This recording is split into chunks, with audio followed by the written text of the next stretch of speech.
Is this one of Magnus Carlsen's opening weaknesses? The world champion has lost twice before in the opening we are about to see, to Hikaru Nakamura back in August 2020.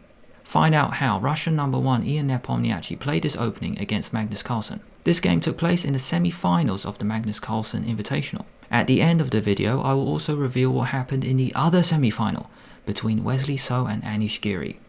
If you are new here, hello, my name is William. I create chess videos. Let's begin. Carlsen has white, Nepomniachtchi has black. d4, knight f6, c4, e6, already a surprise. Jan normally plays the Grunfeld, but he has a bad score against Carlsen. Out of 6 games, he's got 2 losses and 4 draws. So he mixes it up, he plays e6 instead. Knight f3, d5, knight c3, d takes c4. And after e4, this is the Vienna opening. In a perfect world, white would take back, bishop takes pawn, he would have the center, 2 knights out, and has a great position. But this is not a perfect world. Black will defend his center in a really cool way with b5. What are we saying? If white takes this pawn, black will take the center pawn. So Carlsen now plays e5. And after knight d5, knight takes b5. This pawn is hanging, so Ian defends it with knight b6. Let's consider the journey from this knight. Knight has gone out to f6, to d5, now has come back to b6 to defend the pawn on c4. This pawn is a strength, because on this square, it actually restricts the movement of this bishop. So this pawn is a strength, even though it is doubled, and doubled pawns are normally weak, that is not true here. By the way, I just want to say, I think this is an amazing piece of preparation from Ian. I'm certain he has done his research, and I'm certain he knows Carlsen has lost this position twice against Hikaru Nakamura back in August 2020. I remember analysing those 2 games, where Nakamura beat Carlsen twice with black in this opening. The world champion doesn't have many weaknesses, but this could be one of them. Knight b6 played. This bishop needs to get out, then white can get castled. So bishop e2, knight c6, castle, bishop e7, to stop the white bishop coming out to g5. Queen d2. Lots of arrows, let me explain. What is the point of queen d2? The first time this idea was seen was between Ding Liren against Jan Duda. Chinese number 1 versus Polish number 1. The point of putting this queen on this square is so then the queen can come out to f4 to g4 to put pressure on this pawn. When the queen moves, this rook can now come to d1 to defend d4, and when the queen moves, this bishop can actually come out. 3 ideas with 1 move. Now that is a good move. Bishop to b7, rook d1, queen d7. Where is black going to castle? King or queen side? On both sides of the board, black has 3 pawns, but it is more exciting to castle on the opposite side, so I'm really glad Jan did this. Knight c3. Magnus volunteers to retreat his knight, because it's not doing anything on b5. It took a pawn on move 7, it's move 12 now, time to come back. Knight b4, not coming into d3. Planting itself on d5, a good outpost for the knight. a3, the knight comes back, and knight e4, so white also has an outpost coming up if the knight can sit very well on this square. But Ian stops it with queen to c6. Queen and bishop line up very well. On this diagonal, this is called a queen and bishop battery. Rook e1 played. Magnus realizes his rook is doing nothing on the square, so he just puts it back to e1. Now black plays castle. Lots of highlights I want to discuss. Imagine if black castled the other way. Then he would have no pieces in front of his king. Only 3 pawns. I don't think that's good enough. But because Ian castles queenside, he has 3 pawns in front of the king and lots of pieces. Knight, knight, bishop, queen. You feel very safe. You feel very confident when you've got 3 pawns, but also 4 pieces in front of your king. Now that is protection. By the way, I've mentioned this before. This pawn is a strength. Doubled pawns here are not a weakness. This pawn is so useful. restricting the movement of white's pieces. Bishop back to f1, 2 ideas. Rook is now potentially useful if this file opens up. White can play g3, then bishop g2. f5. Yan strikes in the center. If white moves the knight, then this is very dangerous. You can go g5, you can go rook g8, and then g5, g4, h5. This pawn is very useful controlling the e4 square. That's why in this position it is very important for Carlsen to en passant take, now taking towards the center, controlling this. Also, now this rook is useful because it is on a half open file. Queen to e2. Lots of arrows, let me discuss. Moving the queen here has 3 ideas. Queen and bishop now line up against this pawn. I know it's being defended by knight and queen, but it's doing something. Second idea, rook and queen line up against e6 pawn. Third idea, bishop can come out to d2 or to h6. I think that's a bit too far, but it's still an option. Along with the rook coming to c1. When you play a move with 3 ideas, you know that is a good move. King b8, always good to put your king in the middle when you castle on the queen side. Bishop d2, rook g8, facing the king. Rook c1, putting pressure on the c4 pawn. Bishop d6, lots of arrows. Firstly, the green ones. Bishop, queen, line up as mentioned before, but now black has another bishop. Rook on the half open g file. And the other idea was with the pawn. f5 to kick the knight away. g3. So then the bishop can come to g2. f5 attacking the knight. If the knight moves away, then black can play f4, trying to break the structure. Carlsen now takes the bishop and Ian takes back. Very important to take back with the pawn, so then he doesn't allow the knight in. This looks like a weakness, but white cannot take it. Bishop g2 played. If capture, then we have very powerful battery as mentioned before.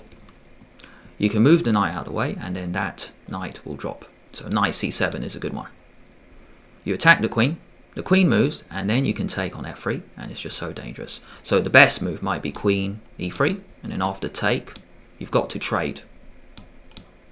And then you are a piece down, so that is no good for white. Bishop g2, now there is a threat of Carlsen taking. So Yan just defends with the rook. Knight h4. Putting the knight on the edge, generally not a good idea, but the point of that is so then this bishop stops black's knight moving. No way is he going to take this knight, it's to stop this very strong knight even moving. So Yan gets out of the way with queen b5. Now we notice the bishops are competing against each other on that diagonal. Rook b1. Carlsen wants to play b3, so then the queen will attack the queen. So how do you stop your opponent playing b3? You put a piece or pawn on that square, queen to b3. And throughout this game, I've mentioned this pawn, it really is a strength. It's just restricting the movement of white. It's controlling a key square in the white camp, the d3 square. Bishop c3, knight f4. This is a brilliant move by Ian. Based on a tactical sequence, at first this move does not look possible because this knight is defending this bishop. Magnus takes. Ian does not take. He does not trade, because after this, he is a piece down. He keeps the pressure with rook g4. This move has 2 ideas. It attacks the knight, but also this rook can now come to g8 to put pressure here. If you play a move like knight f3, then rook g8. There's no good way to defend that bishop. So Carlsen just attacks the rook, deflecting it off the g-file. He plays h3. Rook takes knight. Ian gets his knight back. Take, take. If black can get a knight on d5, as long as he's got something defending his weakness, then he has a superior minor piece. This knight is much better than this bishop because this bishop is really a big pawn. It would be ideal if this pawn didn't exist.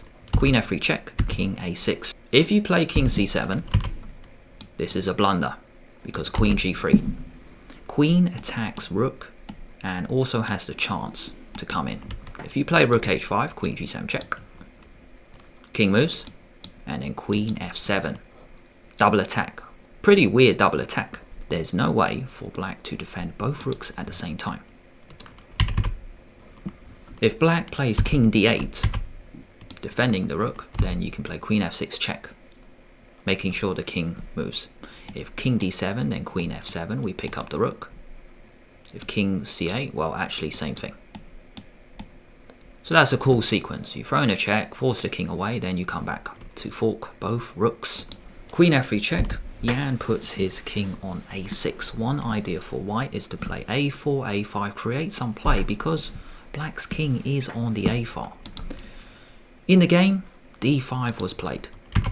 Now why is a4 better? Because it does set up a trap. You cannot play knight takes because queen c6 check wins on the spot for Magnus, attacking the rook. If you bring the knight back, you don't even need to take the rook. You can play rook a1 and it is checkmate. So a4 was an idea. Knight d5 was possible, and then the game goes on. If black plays knight d5, there's an amazing tactical sequence here. I can't believe it. I'm going to quickly show it. You can crash through with rook takes e6. This is amazing. This works. Take. Queen takes d5. Now, this queen attacks the rook and is threatening check. It's very dangerous. So let's throw in a check. The king can come to h2. White is still threatening this check. So maybe you play queen b6.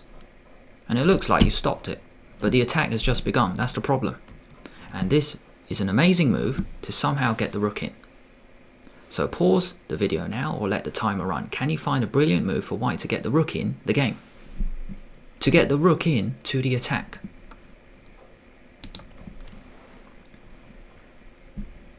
You don't move the rook, you move the pawn. b4, game over. b5 check, you cannot stop it. And then the king is totally boxed in. In the meantime, black has two rooks on the side. They are facing the king, but they are doing nothing. b5 check, game over. If you play queen b7, b5 check. King b6. You can play bishop a5 check. I think that's very nice. Yeah, not a5 because king c7. The king can still defend. So bishop a5 check, deflection, and then you can take the queen. A beautiful variation there. In the game, Carlsen played d5 first. Makes sense. You want to activate the bishop somehow. Knight takes d5. Rook takes e6. So we saw this idea before, but there's a key difference. This pawn is not here. That is the vital difference. And from this sequence, Jan now takes the upper hand. He takes the rook, queen takes d5. Coming in here, just like before, and attacking the rook. Rook g6 check. The king moves to f1 this time. And queen to b5. Notice before, if there was a pawn there, this move was not possible. Queen b5. Jan is now holding things together. This queen move is excellent. When the queen comes back, it stops, very importantly, Carlsen playing queen c6 check. And there's no good check for the queen. Rook d1 played. If you try to keep the queens on, then rook takes h3. It's coming. Carlsen now plays rook d1. The queens come off, and rook takes f4. Let's see how Ian finishes this off. Bishop d4, rook f3, attacking the pawn. Bishop e3, f4, attacking the bishop. Rook f5. So then you cannot take, or else you lose your rook. Rook e6, attacking this. Bishop d4. Just want to show you a really cool move. If rook takes f4, now you use the pin on this f-file. You play rook takes e3. Rook e6, bishop d4. Rook e4, attack the bishop. King g2, attack the rook. Rook d3, both rooks now attack the bishop. Bishop retreats and d5. Get your pass pawn rolling. This pawn has the chance to become a future queen. Black's rooks are just totally shutting out Carlsen's position. He can't do anything. Rook f6 check, king b5. King anywhere, rook f7, d4. Bishop b4, rook e2. In this position, Carlsen resigned. This pawn will drop. These pawns are just going to march home. Ian takes a 1-0 lead in the match. The fourth game was drawn. That means on the first day of the semi-finals, Ian wins the first match. He wins 2.5, 1.5. In the other semi-final, it is 2.5, 1.5 to Anishgiri. That means tomorrow, Carlsen has to win for it to go to tie-breaks. Wesley So has to win as well. Thanks a lot for watching all the way until the end. If you enjoyed this video, why not give it a like and subscribe to the channel at the same time. If you press the bell, that means YouTube will let you know when I release a new video. Have a nice day, and I'll see you later.